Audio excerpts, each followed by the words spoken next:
These are my writings for Feast Magazine. And then at the same time, ang latest book ko po, nung nag-40 ako last year, is Life Begins Today. Inspirations and Reflections to Guide Your Way. So, this is my way just to put together lahat po ng aking writings for our best-selling devotional na Didake. So, it's been 10 years that I've been writing as well. What's my point? Marami pang gagawing maganda ang Diyos. Your best days are not behind you, it is still ahead of you. Kaya tapikin ng katabi. Sabihin mo sa kanya, the best is yet to come. The best is yet to come. Amen? Before we pray, letting you know that we are having this series, Messy Saints. Love thy neighbor even if they drive you nuts. Kaya tignan mo ulit yung katabi mo. May topak yan. May sablay yan. And I know that buti na lang nasa feast tayo, pero alam natin, di ba, na meron tayo kanya-kanyang kahinaan, may kakulangan, and maybe that's where we need the grace of God even more in our lives. Amen? So even if we're messy, God is calling us to be saints. Amen? Just, want to let you know that our talk today is on Talk 2, particularly proud about sin. Sabihin nyo nga, proud about sin. And just wanted to show you this photo as well of my family. So, ang aming pong 7-year-old na si Yana ay tinatanong namin, so anong gusto mong maging paglaki mo? Natanong na ba kayo ng ganyan? Di ba? Hindi to usapan sa height, ha? Usapan ito pagdating sa ano yung gusto mong maging career, anong gusto mong maging mission, or what would you like to do when you grow up? And this is what we hear from Yana. I want to be a sinner. Anak, ano ulit? Tapos tinatanong ng Mrs. ko si Mila, what do you want to be? Who do you want to be? I want to be a sinner. Anak, sinner? Of course, no? Dahil sa hindi pa sobrang yung buo yung pagsalita, ang ibig sabihin niya ay singer. Pero proud na proud siya sabihin, I am proud to be a singer. Of course, that's Yana, but in our lives, anong proud ka? Yung magandang ginagawa ng Diyos sa buhay mo? How God is using you? Or baka proud ka sa mga maling ginagawa mo? So kaya tamang-tama po, as we speak about Talk 2, proud about sin, are we proud about the sins that we do? This is what we're going to talk today. And here at the feast, we don't just want to inspire you, we want also to disturb you. Kaya tanongin mo yung katabi mo, sabihin mo sa kanya, ready ka na ba? Ready ka na bang bulabugin ni Lord? Let's come before God as we pray in the name of the Father, the Son, the Holy Spirit. Amen. Raise both of your hands up in the air. It is a comfortable position. And don't just say it. Declare it with conviction. Together. Today, I receive all of God's love for me. Today, I open myself to the unbounded, limitless, overflowing abundance of God's universe. Today, I open myself to God's blessings, healing, and miracles. Today, I open myself to God's word so that I become more like Jesus every day. Today, I proclaim that I'm God's beloved. I'm God's servant. I'm God's powerful champion. And because I am blessed, I am blessing the world. In Jesus' name, amen. We sing to the word of God. Thy word, O God. Raise your hands up in the air. Let's honor the word of God. Thy word is a lamp unto my feet and a light unto my path. And friends, this takes us again for Talk 2. Particularly, ito pong ating series ng Messy Saints. And our one big message is this. The owner is in the house. Can you say that with me? The owner is in the house. Help me preach this to the person beside you. Sabihin mo sa kanya, the owner is in the house. Mas maintindihan natin ito. But definitely, friends, this would remind us that in this series, we're talking about the Corinth church. Ano ba yung 5 trouble? 5 troubles that they are going through. And so far, Talk 1 was able to see that it's about division. And that speaks about pride. Meron pong mga hindi pagkakaunawaan, merong pagkakawatak-watak, and that's why nandyan yung pride, no? The sin of pride. the one big message that we receive there is this: go back to the cross. Manumbalik ka sa krus. Manumbalik ka kay Jesus. Pero ito na. Number 2, again, we don't just preach about the inspirational things, but we also preach about the hard truths. This speaks about sexual sin and about immorality. At mamaya mas maintindihan natin that this is not just about sexual sin, but it's also the things that we do that possibly takes us away from the love of God. Amen? So, this is our word. 1 Corinthians chapter 5, verses 1 to 5. And it says here, it is actually reported that there is sexual immorality among you, and of a kind that is not found even among pagans. For a man is living with his father's wife, and you are arrogant. Sabihin nyo ngayon, and you are arrogant. Diba? Alam nang nagkakamali, pero ipinagyayabang pa yung pagkakamali.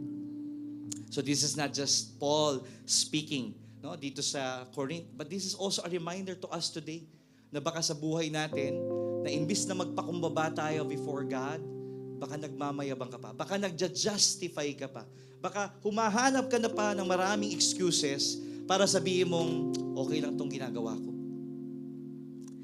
Let's continue. Should you not rather have mourned so that he would has done this would have been removed from among you? I won't read itong mga other things pa na nakatayo kayo, but I just want you now to think of this. No? In your life, sumasablay at nagkakamali ka. And acknowledge it. And know this, na kahit na hindi ka magpakumbaba, kahit na i-deny mo, kahit na mag-justify ka, kahit na gumawa ka ng maraming excuses, hinding magbabago ang katotohanan na mahal ka ng Diyos. Hindi ka niya tatantanan. Di ba? God's love is overflowing. Habang nagkakamali at nagkakasala ka, mas nag-uumapaw ang pagmamahal at pag-ibig ng Diyos para sa iyo. So receive that today. Amen?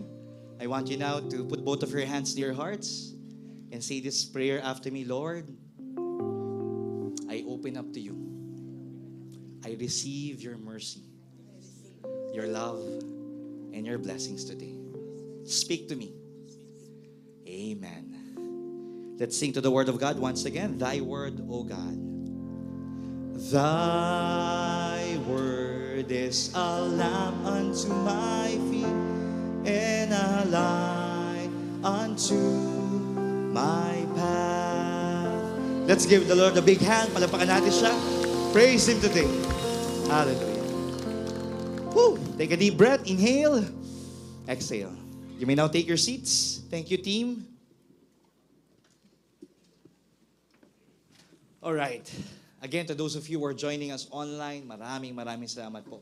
This is Coach Cecil Ibiran, and on behalf, of course, of our dear brother James, I know we are excited to see him back.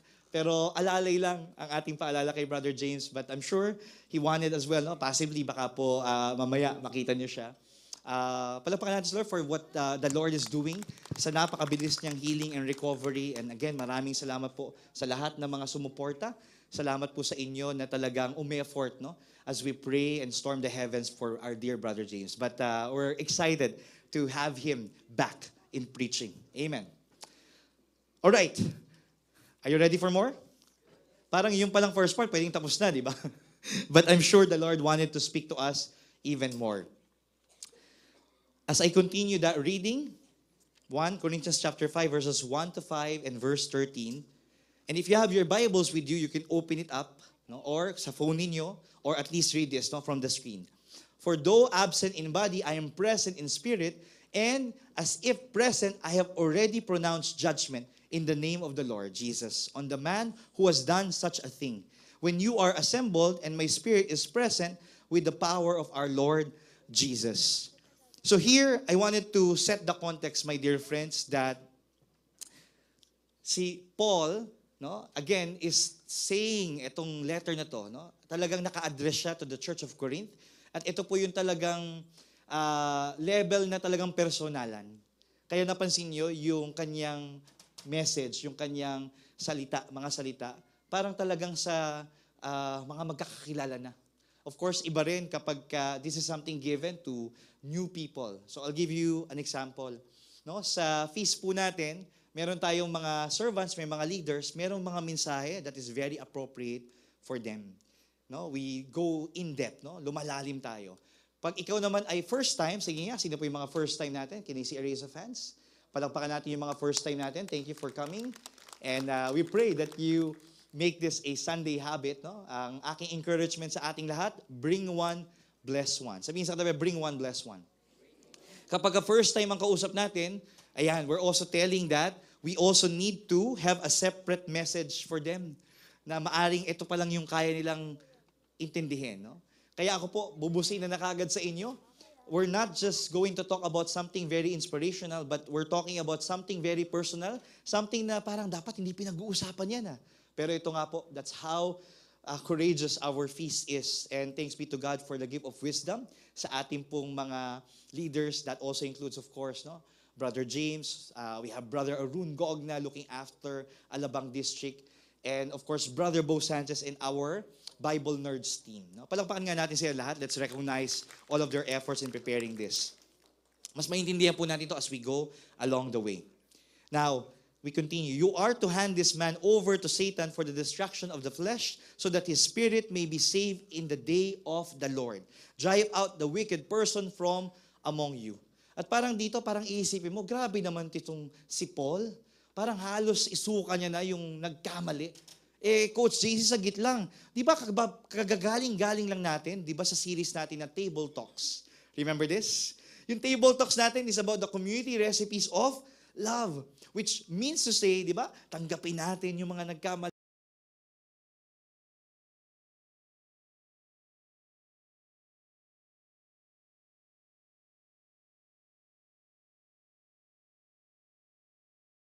Dapat hindi tayo judgmental. Pero, sagit lang, bakit bigla ngayon nag-shift tayo ng tono? Ang Paul is very now, in a way, makita mo yung salita niya, maaanghang. Yung talagang kailangan niyang sabihin ito. No? Ang sabi nga, may tinatawag na tender love. Everybody say that, tender love. At may tinatawag na tough love. Everybody say that, tough love. Dito tough love na. Kasi dapat naman talaga kapag tayo ay nasa community, hindi lang yung puro mga message that is very, na-inspire ako. Pero dapat minsan, di ba, ang kailangan mabulabog ka. So ako, yun ang prayer ko po dito sa whole series natin as we discuss this, no, itong Bible study journey natin, na mas lalong lumalim tayo at tanungin natin ng Panginoon Diyos, Lord, anong mensahe mo para sa akin? Of course, no, pag kami mga binabasa kami dito, mga preachers, not necessarily na ito ay akmang-akma sa'yo, pero posible na tanungin mo talaga si Lord after this, what are you telling me, Lord? Anong mensahe mo sa akin? And that's why here, we understand now, no, ang sabi dito, no, Deuteronomy chapter 17, verse 7. You must purge the evil from among you. I want to set the context that dito sa mga binasa ko po, he was actually speaking to a leader ng community. Kaya talagang kailangan niyang pagsabihan, na kailangan niya talagang paalahanan. Kasi alam natin na kapag ikaw yung leader at nakita ng mga tao yung ginagawa mo, di ba, people can be influenced by your actions, by your decisions. Kaya napakahalagang paalala rin po ito sa ating lahat, lalo-lalo na if you are a leader, not just in this community, but outside. Kung kayo po ay nagsaserve, di ba, sabi, to whom much is given, much is expected. With great powers comes great electricity bill, di ba? Ganyan. Sabi di ba, sa Meralco raw, no? Pero no, it only means to say na kapag ikaw ay namumuno, dapat talagang you live an unquestionable life. Now, busina na po kaagad. Hindi naman lahat talaga tayo perfecto. Kahit kami po mga preachers, nagkakamali, sumasablay. Kaya nga, ito pong message na ito, hindi lang para sa inyo ha, para rin sa amin. Kaya bago po kami mag-preach, pinapaalahan namin yung sarili. Kamusta kami? Are we just giving the talk or are we also walking the talk? Kaya tapigin ang katabi, tapigin mo. Sabi mo sa kanya, bro, sis, kapatid. Sabi sa kanya, para sa'yo to. Makinig ka. So ito, may mga disclaimers tayo. Alright? What this case is not about. There are 3 common misconceptions kapag yung mga binasa ko, again, you interpret it by your own understanding as it is, no? Pero ito na yung mga disclaimer. Number 1, this is not about the church judging the unchurched. At yun nga po ang message na nakuha natin sa Table Talks. No? We need to be compassionate. We need to be good in terms of showing mercy to people. Awa at habag. Pero just like what I said, this speaks of a leader at may ginagawang immorality yung leader. Kaya kailangan pagsabihan ni Paul para nang sa gayon hindi na madamay at gumaya pa ang iba. Alright? 1 Corinthians chapter 5 verses 12 to 13. For what have I to do with judging those outside? It is not those who are inside that you are to judge.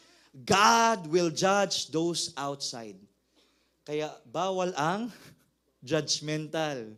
Kapatid, bro, sis, uy, baka mamaya, di ba? Kahit wala kang sinasabi, pero sa isip mo, judger ka na. Pero we'll leave this responsibility to God. God will be our judge. But again, we need to look after each other. Kaya ito po, madalas, no? Tinatanong yung mga younger generations, and there are young people here, listening, younger people, make some noise! Diba? Magtataka ka no? Bakit marami sa kanila hindi na nagsisimba? Because some of them have a bad experience, possibly in the church, sa mga members, sa mga servants, or in general, maybe it speaks about hypocrisy, pwedeng judgments, no? Pwedeng irrelevance, or that also includes greed. Kaya imbis na mag-imbita sa simbahan, pwedeng ang gawin niya, wag na lang, kahit nga ako nawawalan na ako ng gana.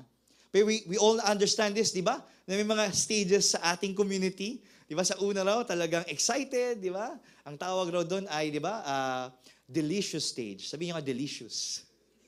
Di ba yung talaga, wow, ito pala ang feast. Ang saya, I need this. Pero eventually, kapag nandun ka na sa loob ng, di ba, church o yung organization, di ba, nakikita mo na sa lang, ay, ito pala si brother. Ay, ito pala si sister. Ay, ganito pala dito. Ang tawag doon, delirious. Delirious, no? Nakikita mo na yung mga cracks, yung mga pagkakamali. At totoo naman, that's the reason why we need church, because we are imperfect people. Tayo ay sumasablay at nagkakamali. At kailangan natin ng Diyos. But ito po, everybody look at me. Say this, I'm listening. From delicious, delirious, God is calling us to be devoted. Kaya nga palakpakan natin lahat ng mga devoted leaders, servants natin, mga attendees natin, whether you're here on-site or online, it's a reminder for us that, yes, this is a broken church. Meron tayong mga sablay, pagkakamali, pero we are devoted to Jesus. We fix our eyes in Jesus. And He is the one that will grant us that change, yung pagbabago na kinakailangan natin. So we need to get good at really showing God's mercy. Ito na yung disclaimer number 2. This is not about judging any church member who sins. Kasi lahat naman talaga tayo, we need God's grace, we need God's mercy. Kaya ito po yung talk na ito, again, hindi lang sa inyo, pero para sa amin. Lalong-lalo na ang mga leaders. No, kung leader yung katabi mo, sabihin mo sa kanya, bro, sis, we're praying for you. Di ba? Kasi importante yan, no? And again, hindi exempted po ang Santo Papa, ang mga cardinal, bishops, mga pare, the people that we look up to, lahat tayo sumasablay at kailangan ng grasya ng Diyos. In Proverbs chapter 24, verse 16, this reminds us of, for a righteous man may fall 7 times. Actually, kung sino pa nga yun talagang pinipilit na magpakabait, magpakabuti, maging tuwid at tama, talagang mas maraming temptation, mas maraming tukso. Kaya mas lalo nating talagang gwardyahan ang mga sarili natin. This is disclaimer number 3. This is not about judging sexual sin as the most evil sin. We may have read that earlier in the letter of Paul to the Corinthians. Pero it's a reminder for us na hindi lang ito hina-highlight na sexual sin is the worst sin. Actually, lahat ng kasalanan. Kaya we need to understand this, no? Na minsan nakatingin tayo doon sa sin of, commission. But we underestimate o hindi natin nabibigyan ng pansin yung sin of omission. 1 Corinthians chapter 5 verse 11, "But now I am writing to you not to associate with anyone who bears the name of brother or sister who is sexually immoral or greedy, or is an idolater, reviler, drunkard, or robber." Kaya ito po, di ba? Sin of commission, di ba? Ginagawa mo yung mali. O maaring you are into sexual fantasies, masturbation, pornography, lahat na ng mga kasalanan ilagay mo dyan. Pero on the other hand, hindi mo naman nagagampanan yung tungkulin mo sa kapatid mo. Di ba? Ano man ang iyong ginagawa sa iyong kapatid, ay siya rin ginagawa mo sa akin. Every time that someone will knock sa iyong car window, are you just not paying attention or giving, di ba, help or care for them? Ako po, guilty.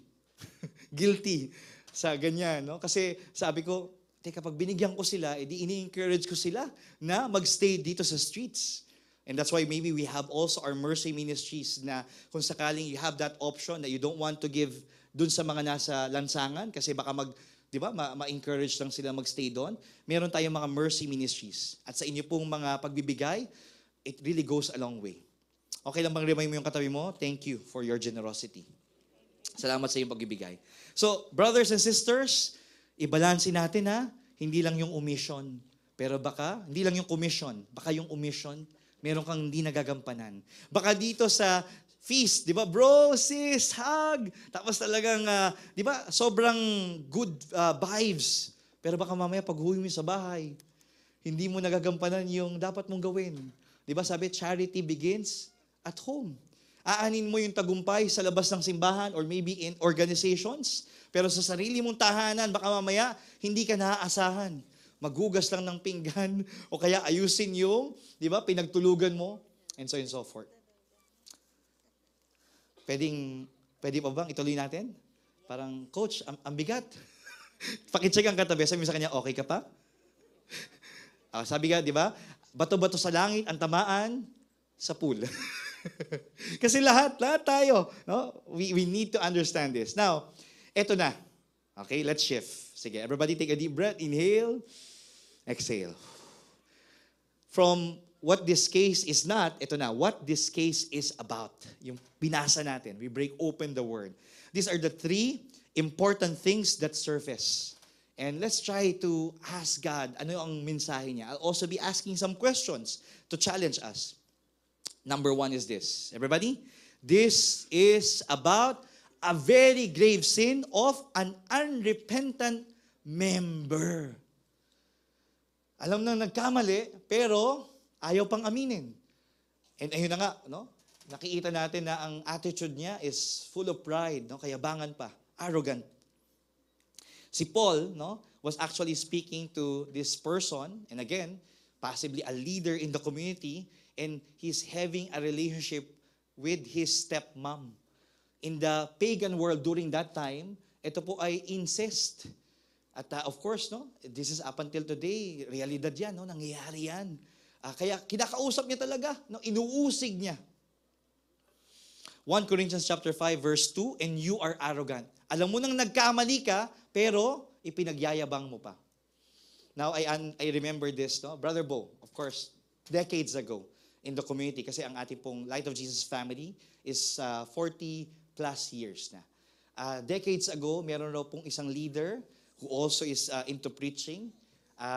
Minsan lumapit sa kanya yung asawa, yung wife, at sabi, "Brother Bo, my husband is having an affair." Tapos, syempre, knowing that situation, si Brother Bo needed to take action at kausapin yung leader. At nung kausap niya na yung leader, di ba, kinonfront, carefront. Ang sinabi niya is, "I heard that from your wife herself that you are having an affair." Siyempre, di ba talagang parang wala na siyang magawa, nahuli na siya, at sinabi niya, "Yes, that's true, and I know it's wrong." Okay na eh. Pero biglang maya-maya konti yung mga sumusunod na sinasabi, the person now is saying, kasi Brother Bo, yung asawa ko, nagger. Talagang uwi ako sa bahay, parang sinermonan ako, pagod na pagod, tapos napapabayaan niya na yung sarili niya, napapabayaan yung pamilya, napapabayaan ako. So, anong gagawin ko? Hanap ako ng iba. No? Hindi sumakabilang buhay, sumakabilang bahay.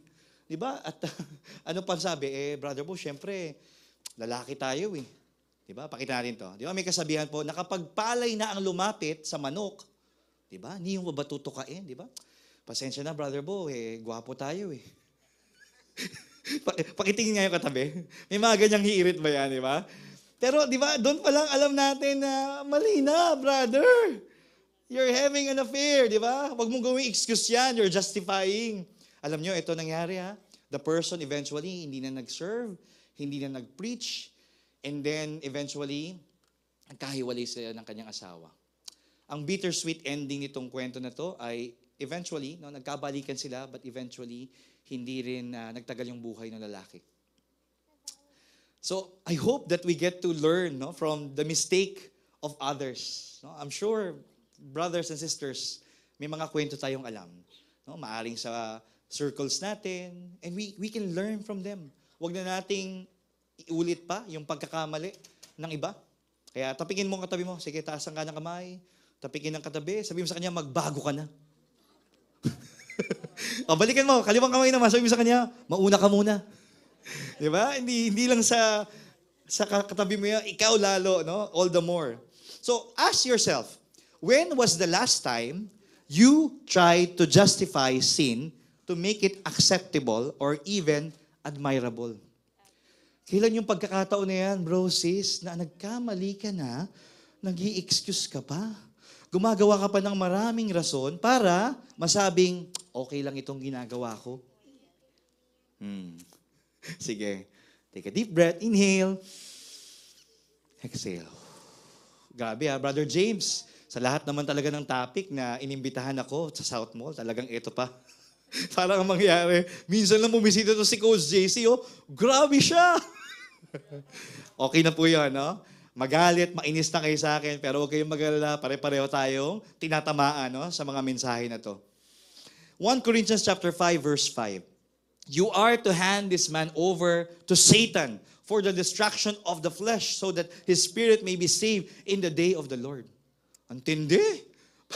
Ang parang sabi ni St. Paul, no, dapat ialay na natin yung taong yan kay taning sa kasamaan na ginagawa niya.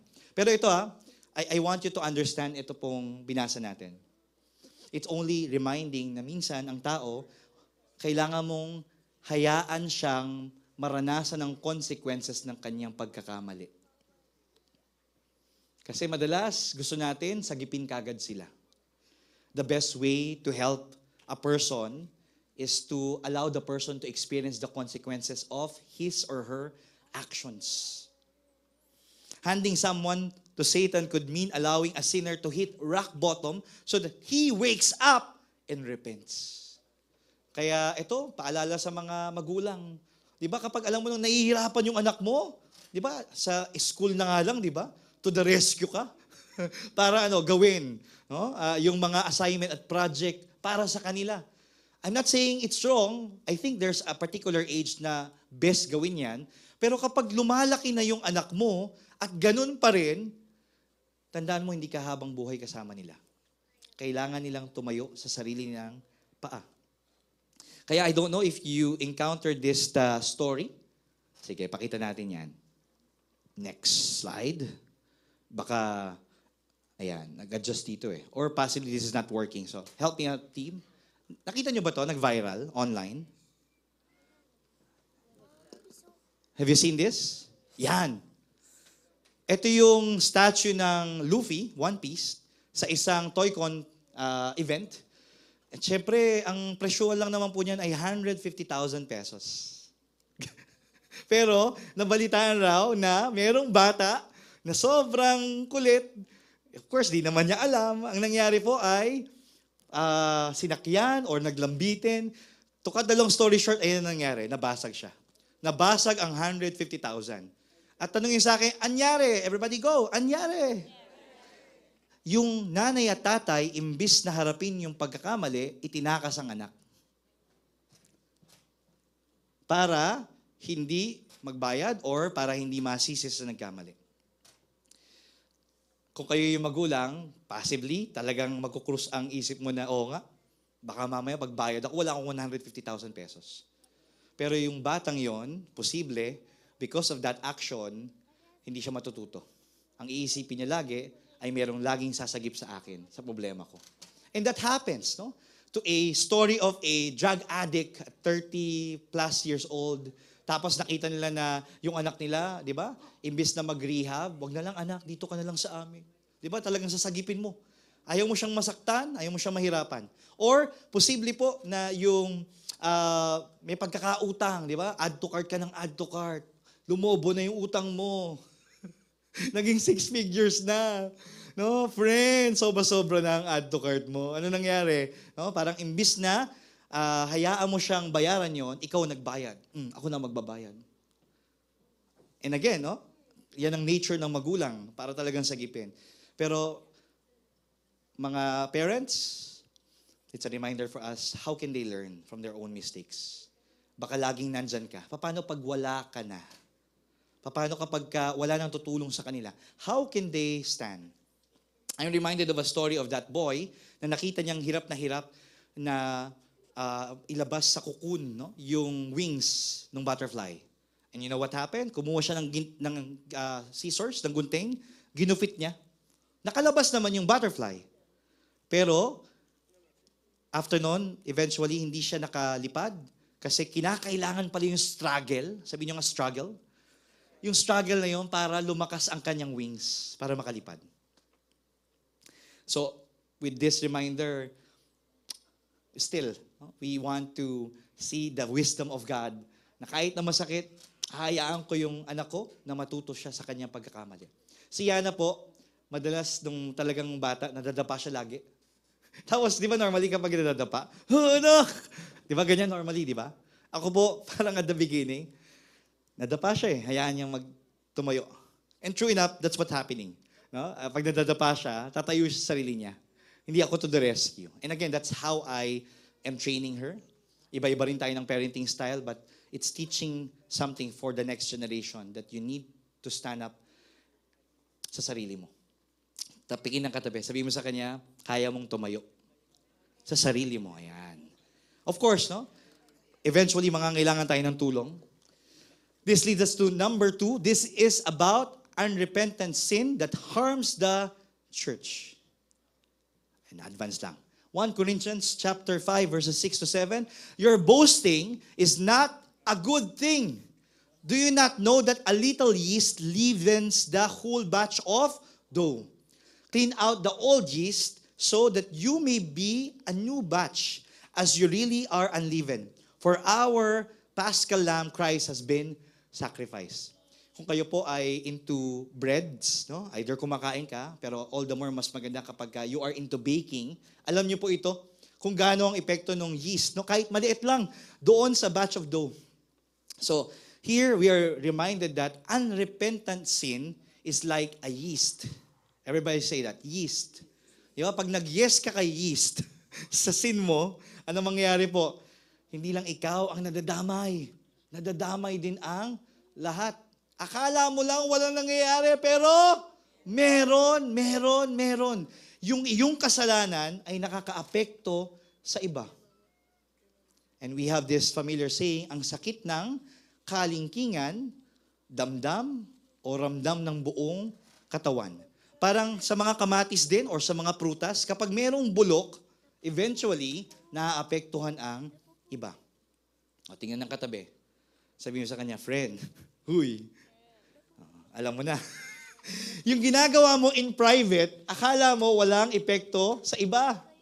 So ako, I want to give an example na, di ba, sa pamilya mo, maaring may ginagawa kang mali, at akala mo, hindi naman alam ito eh. Pero di ba, every time na uuwi ka sa bahay, alam mo may mali kang ginawa.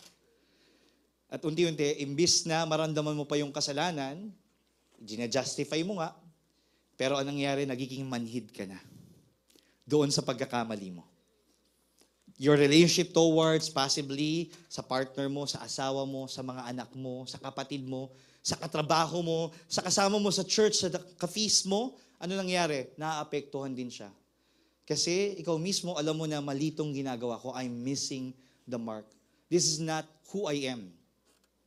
And it's a reminder for us na kapag nagkakamali tayo, nakakalimutan lang natin na yung pagmamahal ng Diyos. In the Bible, sin was never a private affair. It's always something that affects the others, no? social siya. So ito, read this with me. Every action, good or bad, is like a pebble dropped into the pond of space and time, causing ripples far and wide, blessing or cursing, affecting lives, impacting multiple generations, and shaping multi-verses. Grabe. Pang Marvel Cinematic Universe lang, no? Di ba? Na talagang naapektuhan. Ang lahat, akala mo lang hindi naapektuhan, pero nakaka-apekto. Kaya, let's reflect on this. Everybody? Does my actions today bring people closer to God or away from God? Yung bang mga ginagawa ko, mas napapalapit ba ang mga kasama ko sa Diyos or napapalayo sila dahil sa ginagawa ko? Or maybe ito in your light group, sa inyong sharing mamaya with your family, friends. What are you doing or not doing, di ba? Sin of commission, sin of omission, that's harmful for the feast. Kaya minsan maririnig natin to na, naku, pa-feast pa yan, kilala ko yan. Tapos, imbis na pumunta sa feast, dahil alam nila yung ginagawa mo, they are not going to the feast. So friends, sometimes people are not able to go to the feast. Baka kailangan dali natin yung feast experience sa kanila. And we need to repent. Kailangan natin magbago. Ito na yung number 3. I am going towards the last part. No? This is how your physical body, no? Okay? This is about how your physical body is a borrowed temple. Sabihin nyo nga, borrowed temple. Hiniram mo lang ang buhay mo. Hiniram mo lang yung katawan na meron ka. No? Puso at kaluluwa. Hindi sa atin to. Our life is not from us, it is from the Lord. At sabi nga, kung anong ginagawa mo sa buhay mo, this is our gift back to God. Oh, can you check at the person beside you? Tingnan mo yung katabi mo. Kamusta naman ang regalo ng buhay sa kanya? Sabihin mo sa kanya, kamusta ka naman? Di ba? Kamusta naman? Baka, di ba, ngayon, as we speak, it's Sunday, tapos bukas, Monday na naman. Di ba? Yung katawan mo parang hinahatak eh. Tapos, unti-unti, parang ihina ka. Pagka ito ng Friday, ito na ang holiday, weekend, feast. Parang minsan nakakalimutan natin na, again, it's not just every Sunday that we come alive, but every day of our lives. No? And we are just a borrowed temple. No? Hiram lang ang buhay natin. 1 Corinthians chapter 6, verses 12 to 13. I have the right to do anything. Ito na yung paniniwala nila. You say that, but everything is beneficial. I have the right to do anything, but I will not be mastered by anything. You say food for the stomach, and the stomach for food, and God will destroy them both. The body, however, is not meant for sexual immorality, but for the Lord, and the Lord for the body. Ito po yan merong Gnostic silang paniniwala, Gnostic beliefs, na ang katawan masama. Pero ang spiritual, yan ang tama. Yan ang enlighten. Yan po yung prevailing na parang paniniwala. Kaya binabasag ni Paul at sinasabi niya hindi hiwalay ang spirito mo, ang kaluluwa mo sa katawan mo. Diba? Tama nga naman, pag sinabi mo na masama ang katawan, di gagawin mo na lahat ng masama sa katawan mo. Kain ka ng kain, di ka natutulog, diba? Tapos talagang puyat-puyat, tapos inaabuso mo yung sarili mo, katawan masama eh. On the other hand, nagpi-feast naman ako. Nagpe-pray naman ako. Tapos eventually, kapag ka nagkasakit ka na, kapag ka medyo may nararamdaman ka na, di ba, Lord, ano nangyayari? Sige, check ang katabi. Sabi mo sa kanya, friend, kamusta? Sabi mo sa kanya, alagaan mo ang sarili mo, di ba? Hindi ba pwedeng i-justify mo na, okay lang, nagawin ko yung masama sa katawan ko? No. Whatever that you do to your body is also doing bad to your spirit, to your soul. Some extreme Gnostics believe that the soul is all good and the body is all bad, and because the body will one day be destroyed anyway, a truly spiritual person can do anything, even immoral things. Sabihin sa katabi, sabihin mo, di ba? Again, excuses lahat yan. And we don't subscribe to that. We brainwash ourselves to make sin acceptable and later on admirable to the point that we're proud of it. At kapag proud ka sa mga maling ginagawa mo, ang bottom line, sabi niyo, bottom line, we trust our thinking more than God. Buti pa si Gary Valenciano, di ba? Teach me to trust in you with all of my heart.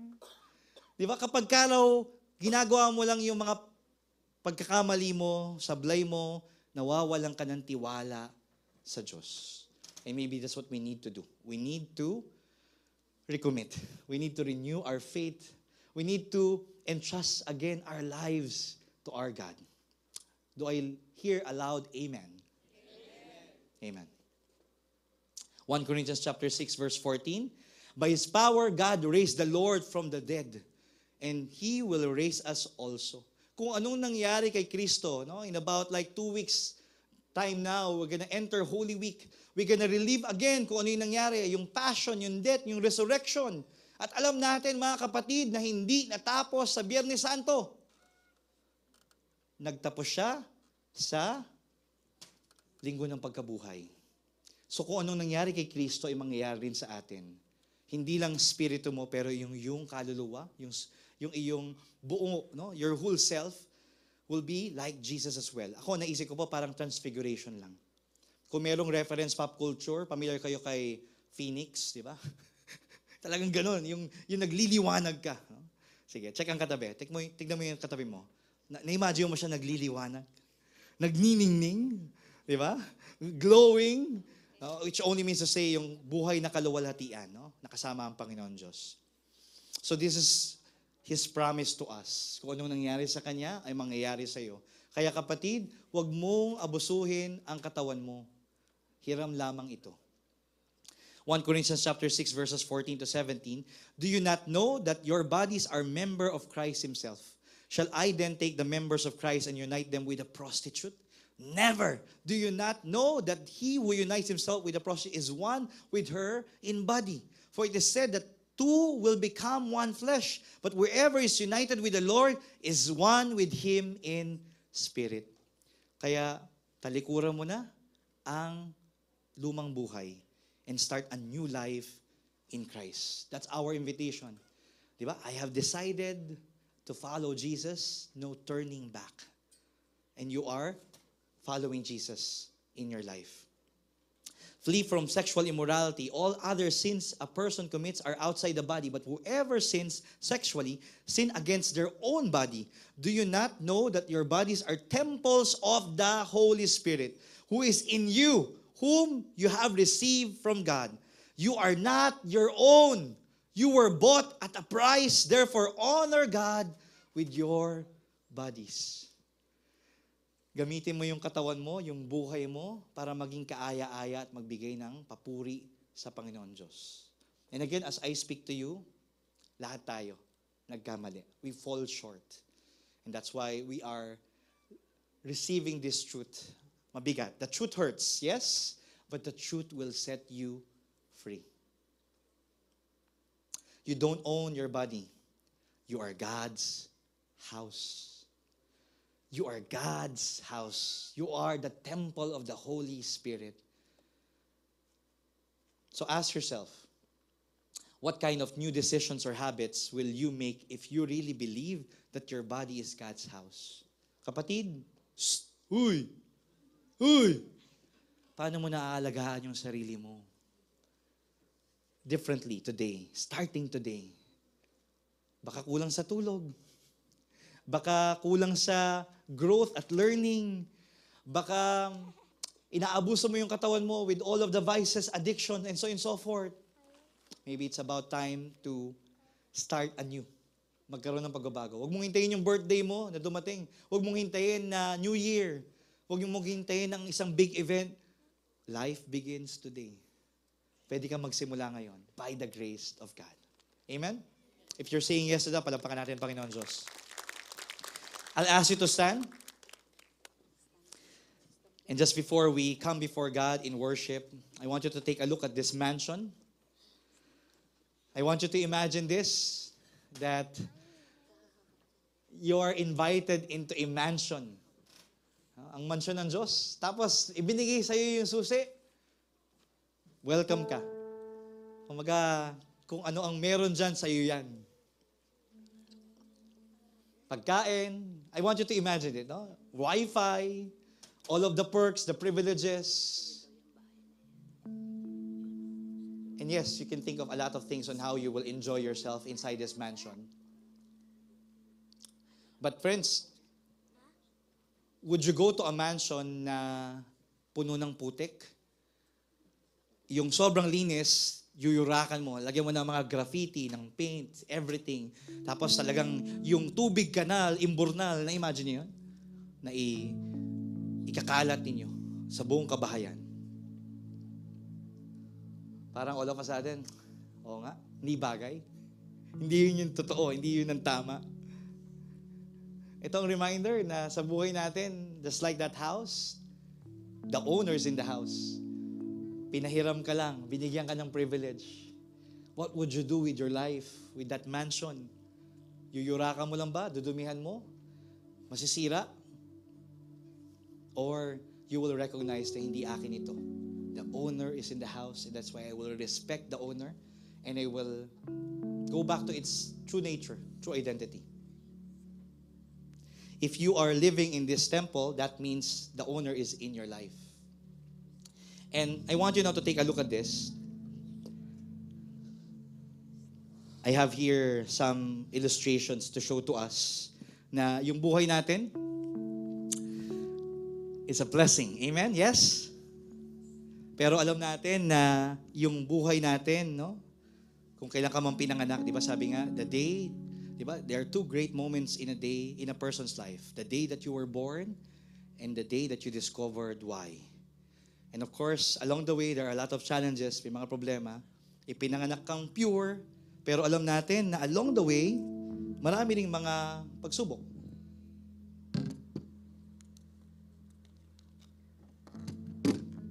Along the way, you experience brokenness.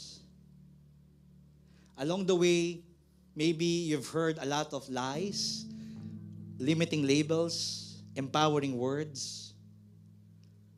Maraming mga nakaaway, maraming mga nakagalit. And we see that unti-unti parang yung dating ikaw, hindi na ikaw. Ang iniisip mo na lang, oo nga, marumi na ako. Wala na akong pag-asa. Wala na akong kwenta. And that's what the devil wants to put into your head, into your heart, putting all the lies na wala na. Yan ka na lang. Wala ka ng pag-asa. Hanggang dyan ka na lang. That's what the devil is telling you. That's what the world might be telling you. Pero the one who created you has a different message and promise for you. That maybe the world has made you dirty, pero hindi titigil ang pagmamahal ko sa iyo. Sabi nga, love overflows. Amen? And you know that for your journey, na hindi ka iniwan ng Diyos, nandito ang feast, nandito ang family and friends mo, and that's why you're still here. You're alive, you're breathing. So friend, you make a choice now. Will you stay the same? Old life, or you will now make a decision to recognize that the owner is in the house, and we ask the Lord this prayer. Lord, clean your house today. Can you put both of your hands in your hearts and say this prayer after me? Lord, clean your house today. I want you to take a look at this, representing each one of us. And God's love is overflowing with mercy, with forgiveness, with compassion, with love.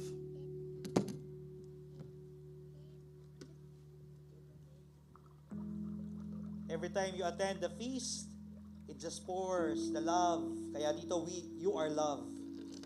You experience it. Little by little. Paunti-unti. People are not giving up on you. And that's why you should not give up sa sarili mo. God wants to bless you so that you can become a blessing to people. Pagka nagkaroon ng problema, nagkamali ka ulit, or somehow pumalpak, sumablay, come to the feast. Receive His blessing. Overflowing for you. Paulit-ulit. At hindi siya mapapagod na magmahal sa'yo. Amen? Let this be our prayer. Sige, tuloy niyo yung palakpak na yan para sa Panginoon. Put both of your hands near your hearts and say this prayer after me. Father, thank you that I'm living in your temple. That you, the owner, are in my life. Lord, through Jesus' blood, purify your house. My entire life, body, soul, and spirit. Oh Lord, clean your house today. Say this after me, Lord, clean my life. In Jesus' name, amen. Let's continue to worship God.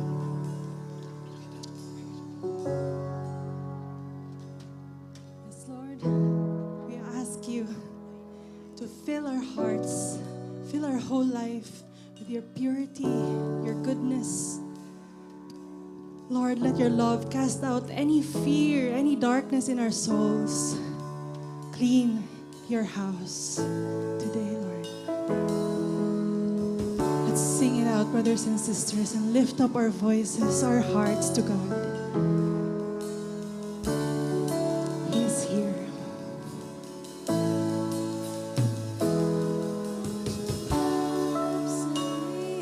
Send me out for all to see. Let your